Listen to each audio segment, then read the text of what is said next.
Hello there, Physically Debunked here. It's been a few weeks since my last video, since I've been busy making appearances on a few other channels, which you should definitely follow. I talked to Digital Gnosis about physics and philosophy, James Fodor about the fine-tuning argument, and MathPig about all sorts of things. There are links to their channels and the videos I appeared in the description below. Anyway, moving on to my topic for today, in an earlier video I made about the second premise of the Kalam cosmological argument, one viewer asked about the paradoxes associated with infinite time. I didn't address these paradoxes in the video since it would have been too much of a diversion, and I don't find them particularly convincing anyway. But they are intriguing arguments, and I thought it would be nice to discuss some of them. There are a few different paradoxes that aim to demonstrate that actual infinities cannot exist in nature. There's the Grim Reaper paradox, Hilbert's Hotel, the Tristram Shandy paradox, and several others besides these. I aim to address all of these at some point, but for now I'm going to focus on a particular paradox suggested by the brilliant Persian philosopher Al-Ghazali. Al-Ghazali believed he could show that the universe had not existed for eternity, since to assume it had would lead to a contradiction. Al-Ghazali derived what he thought was a genuine paradox from the assumption that the universe had existed for an infinite length of time. It's very simple, and it runs like this. Let's suppose that the universe has existed for an infinite amount of time, and let's assume that our solar system has also been around for eternity, behaving exactly the same way as it does today.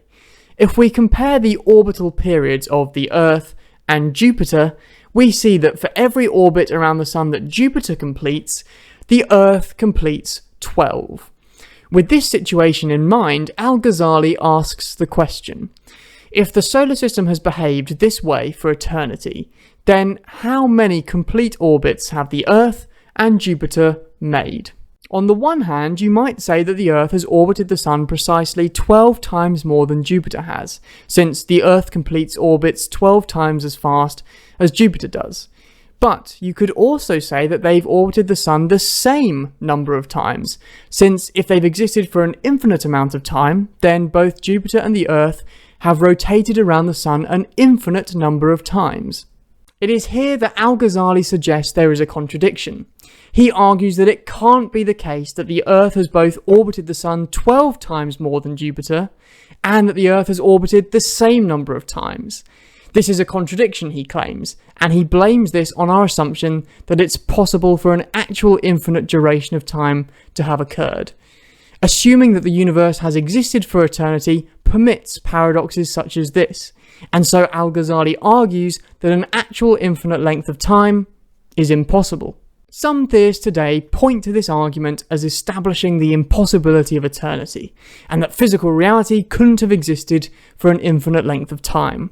While I agree with these people that the universe can't have existed for an eternity in its current state, I disagree that an infinite duration of time is paradoxical, and so I do not believe this argument has exposed a legitimate contradiction. Here's why. You only have a paradox here if you assume that no number can be 12 times itself. If there is a number which is 12 times itself, then you don't have a paradox, since it can be true both that the Earth has completed the same number of orbits as Jupiter, and that it has completed 12 times as many. But before we even think about infinity, there is a finite number that has this property. If you multiply 0 by any number, you get 0. So 0 is a number that is 12 times itself. This doesn't really help us though, since we're assuming in our situation that both the Earth and Jupiter will have completed at least one rotation in an infinite time. It's worth noting though that it isn't particularly strange for there to be a number which is 12 times itself. Let's have a think about what Al-Ghazali could mean by number in this situation. He's saying that after an infinite amount of time, the number of orbits the Earth has completed is equal to the number of orbits that Jupiter has completed, namely infinity. It's clear from this that Al-Ghazali can't be referring to just the ordinary finite real numbers. If he was, then this statement would be false, since there are no finite real numbers that correspond to infinity. If this statement were false, then we wouldn't have a paradox. So he has to mean something else by number. The best fit is to interpret number as meaning cardinal number. A cardinal number in maths is just a number that describes the size of a set. What's useful about them, however, is that you can have infinitely large cardinal numbers, not just finite ones. The cardinal number Aleph Null is the number assigned to a countably infinite set. In our situation, for each planet we can define the set of all the orbits that planet has completed. After an infinite length of time, the size of this set is Aleph Null, countably infinite. We can interpret Al-Ghazali's claim as saying that the cardinal number of the set of orbits completed by Earth is the same as the cardinal number of the set of orbits completed by Jupiter. Now this statement is true, so let's compare it to the other one. In terms of cardinal numbers, the other statement is saying that the cardinal number of the set of orbits completed by Earth is 12 times the cardinal number of the set of orbits completed by Jupiter. If both of these statements are true, do we have a contradiction? The answer is no. There is a branch of mathematics that deals with the arithmetic of infinities, and one of the rules is that multiplying an infinite cardinal number by a finite one does nothing. Aleph Null times 12 is still Aleph Null. Infinity times 12 is still infinity. So if we interpret Al-Ghazali's statements as talking about cardinal numbers, then we don't get any contradiction, and no paradox, since Aleph Null, just like 0, is a number which is 12 times itself. Perhaps you're not convinced by this. Maybe you see this infinite arithmetic as a piece of mathematical trickery, which doesn't have any bearing on whether this situation is physically possible. There are some philosophers who take this stance. They argue that while infinite paradoxes such as Al-Ghazali's aren't logical paradoxes, they're still physical or metaphysical ones. Even if Al-Ghazali's scenario isn't logically contradictory, we can still claim it's physically absurd and couldn't be realised in the physical world. Personally, I think this is a silly line of reasoning.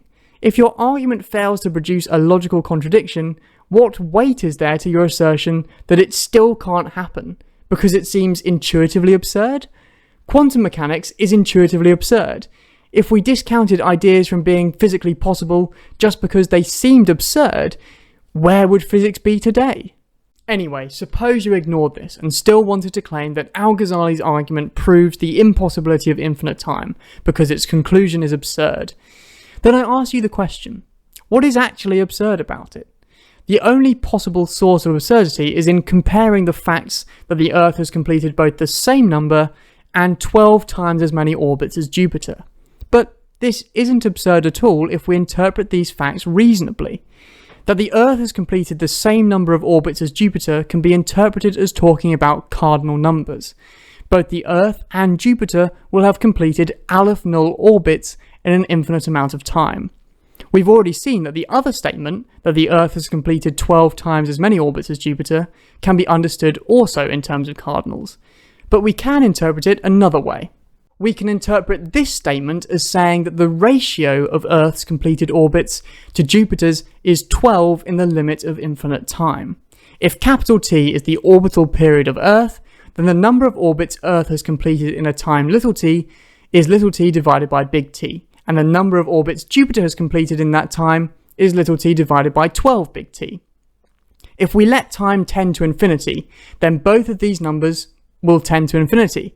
And this captures our intuition that Jupiter and Earth will have completed the same number of orbits in an infinite time, since they both complete an infinite number of them. But we can also consider the ratio of these numbers, and its behaviour in the limit of infinite time. The ratio of these numbers is 12, and since this ratio doesn't depend on time, it's still 12 in the infinite time limit. This way of understanding things captures our other intuition that the Earth should have completed 12 times as many orbits as Jupiter. Understood this way, there's nothing absurd going on. It's perfectly reasonable that Earth and Jupiter will have completed the same number of orbits, infinitely many, and that the ratio of orbits Earth has completed to orbits that Jupiter has completed will be 12 in the infinite time limit. To me at least, there is nothing absurd about accepting both of these statements, and I believe they're the most accurate interpretation of Al-Ghazali's two statements. To summarise, there appears to me to be no possible way of interpreting both of these statements such that both are true and that the combination is absurd. Either your interpretation will entail that one of the statements is false, and so you won't have a paradox, or your interpretation will entail that both statements are true, but both can be understood in a reasonable, non-absurd way. I actually find this quite characteristic of all arguments I've seen against the physical existence of actual infinities. The paradoxes are never logical ones. They only arrive at conclusions that at first glance seem absurd, but if one takes the time to properly interpret them, I find that nothing absurd remains. Thank you very much for watching, and I hope you enjoyed. If you did, please leave a like and subscribe.